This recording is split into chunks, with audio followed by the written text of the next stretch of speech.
I am Sabri. Today I am going to examine your cardiovascular system. When you are starting CVS examination is to place the patient appropriately at 30 degrees. First thing we'll do in startup here in the neck. And what we are doing is assessing two different vessels. The first one, internal jugular vein, which we are using to measure the jugular venous pressure. It's a bit of misnomer because we are actually measuring the pressure that enters the right atrium using internal jugular vein itself on the right side. The second vessel we are looking for are the common carotid arteries on both the left and right. Now using 3 by 5 card from the meniscus point of pulsation while extending a centimeter ruler or vertical from sternal angle making a right angle. Here we are placing the ruler on the sternal angle vertically and place the card at exact right angle to the ruler. Now it constitutes your horizontal line. Make sure your card is at the point of oscillation of jugular venous pulsation. Make sure to keep the card horizontal. Now read the distance where the card crosses the ruler.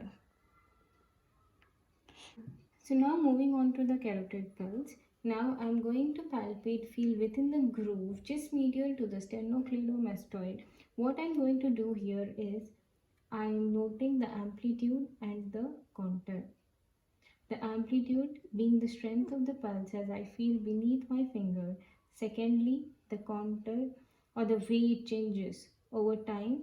So how quickly it develops and how slowly or quickly it diminishes. So then again on the other side, going to repeat the same process.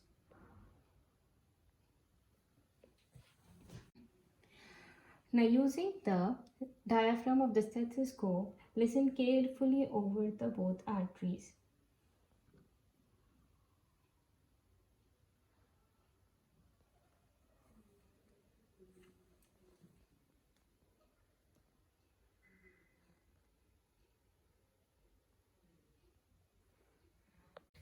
Okay, so once you have the patient properly draped, first inspect the skin around the chest and any color changes, notable abnormalities you can see like heaps or lips.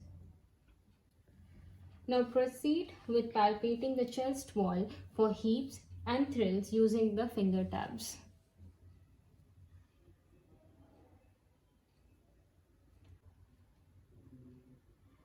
Your hand. Now check for the thrills using the ball of your hand on the chest wall.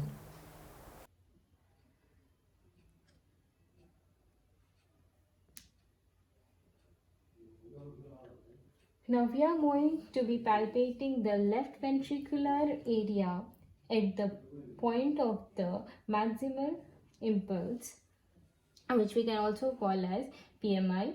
Now ask the patient to roll partially on the left side, that is lateral ductus position. Using the palmar surface of several fingers, I'll be palpating that area. Usually it lies at the fifth interspace, lateral to the mid-sternal line.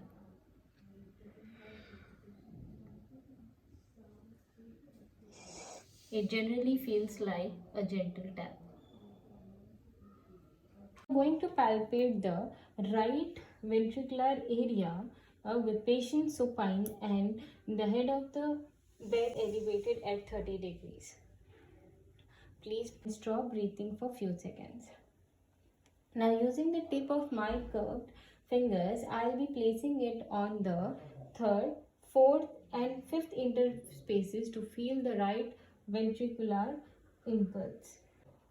Now palpate the epigastric or subxiphoid area, which is usually done for the patients with increased anterior posterior diaphragm.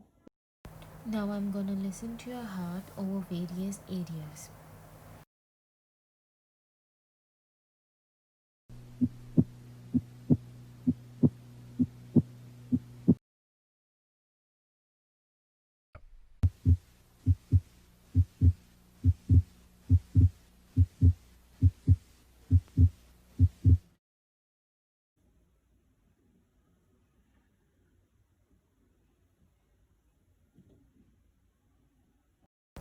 To detect mitral stenosis, ask the patient to roll into the left lateral decubitus position, which brings the left ventricle closer to the chest wall.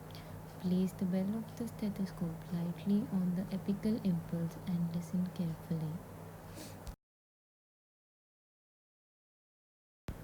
Palpating the carotid upstroke as you listen to the murmur is an important tip that helps to decide if the murmur is systole or diastole. Now breathe out completely. To detect aortic regurgitation, ask the patient to sit up, lean forward, exhale completely, and briefly stop breathing after expiration. Press the diaphragm of the stethoscope on the chest, listen along the left sternal border and at the apex, pausing periodically so the patient may breathe.